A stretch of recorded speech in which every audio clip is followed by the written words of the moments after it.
ये इबरत की जा है, तमाशा नहीं है। पाकिस्तान के सफ़े अव्वल के सहाफ़ी और कॉलम निगार जावेद चौधरी अपने एक प्रोग्राम में कहते हैं कि लीबिया के बादशाह कर्नल कज़ाफ़ी का बेटा सैफुल इस्लाम इस कदर बाअसर शख्स था कि जब वो लंदन में था तो उसे शुमाली लंदन का एक घर पसंद आ गया।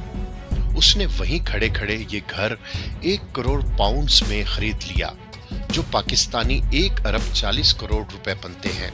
सैफुल इस्लाम ने 2009 में अपनी 37वीं सालगिरह मोंटी कार्लो में मनाई, जो दुनिया की महंगी तरीन सालगिरह की तकरीबात में शुमार हुई थी, जिसमें रूस के महंगे तरीन एल्यूमिनियम टाइकोन ओलियट टेरिपास्का, सोने की कानों के मालिक पीटर मुंक और मोनाको के शहजादे अल्बर्ट समेत दुनिया भर की मशहूर शख्सियात ने शिरकत की।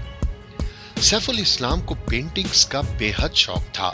उसके पास अरबों डॉलर्स के बेशुमार शाहपारे थे, जो तमाम उसके महलात की जीनत बने थे। सैफुल इस्लाम को 2006 में इस्राएली अदाकारा ऑर्ली बेंसमैन अच्छी लग गई, तो उसने अदाकारा के गिर्द दौलत के अंबार लगा दिए।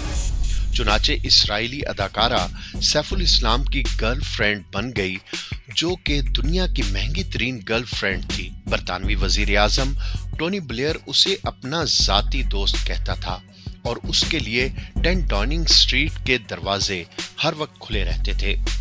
जबकि बरतानवी शाही खानदान की जानिब से सैफुल इस्लाम को कई बार बकिंघम पैलेस और विंडसर कासल में ज़ुहराने और इशाइये दिए गए। मुअम्मर कज़ाफ़ी का बेटा लंदन और पेरिस में प्ले बॉय की तरह जिंदगी गुजारता था और उसे दुनिया भर के कानून तोड़कर बहुत खुशी महसूस होती थी। एक बार पेरिस की शांज़ेलीज़े रोड पर 120 किलोमीटर की रफ्तार से गाड़ी चलाकर पूरी यूरोपीय दुनिया को सैफुल इस्लाम ने हैरान कर दिया था और पेरिस की सिटी हुकूमत तमाम तर कोशिशों के बावजूद उसका चालान तक नहीं कर सकी थी। सैफुल इस्लाम लीबिया की इन्वेस्टमेंट अथॉरिटी का सरबराह भी था और ये अथॉरिटी दुनिया के किसी भी मुल्क में किसी भी वक्त 10 बिलियन डॉलर्स की सरमायाकारी कर सकती थी और ये एक बहुत बड़ा इस्तेहकाम था। दुनिया का ख्याल था कि ये कर्नल कज़ाफ़ी के बाद लीबिया का हुक्मरान होगा, जबकि सैफुल इस्लाम इस कदर बाअसर था कि अपने वालिद कर्नल कज़ाफ़ी को न्यूक्लियर प्रोग्राम तर्क करने पर भी उसने ही राजी किया था। उसने बल्गारिया के उस ग्रुप को छुड़वाने में भी अहम किरदार अदा किया था, जिस पर इल्जाम था कि ये बच्चों को एड्स के गलत इंजेक्शन लगा रहे हैं। लेकिन हालात ने इस कदर अजीबो गरीब करवट ली कि सैफुल इस्लाम को लीबिया के एक छोटे से कस्बे कुबारी में पनाह लेना पड़ी।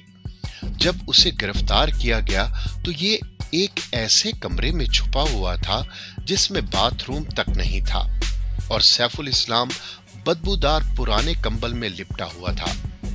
सैफुल इस्लाम को जब लीबिया की हुकूमत ने गिरफ्तार किया तो दुनिया का कोई भी शख्स उसको पनाह देने के लिए तैयार नहीं था, जबकि ये वही शख्स था जिसको मलका बरतानिया अपने पैलेस में खानों पर मदऊ करती थी और बरतानवी वजीर आजम उसे अपना दोस्त कहता था, जबकि पेरिस की कंपनियां खुसूसी तौर पर उसके लिए खुशबू तैयार किया करती थीं। लेकिन सैफुल इस्लाम का ये हाल दुनिया के उन तमाम हुक्मरानों को चीख चीख कर कह रहा है कि जब अवाम का इतबार खो दिया जाता है और ताकत को अपना नशा समझ लिया जाता है तो उनका हाल सैफुल इस्लाम जैसा ही होता है।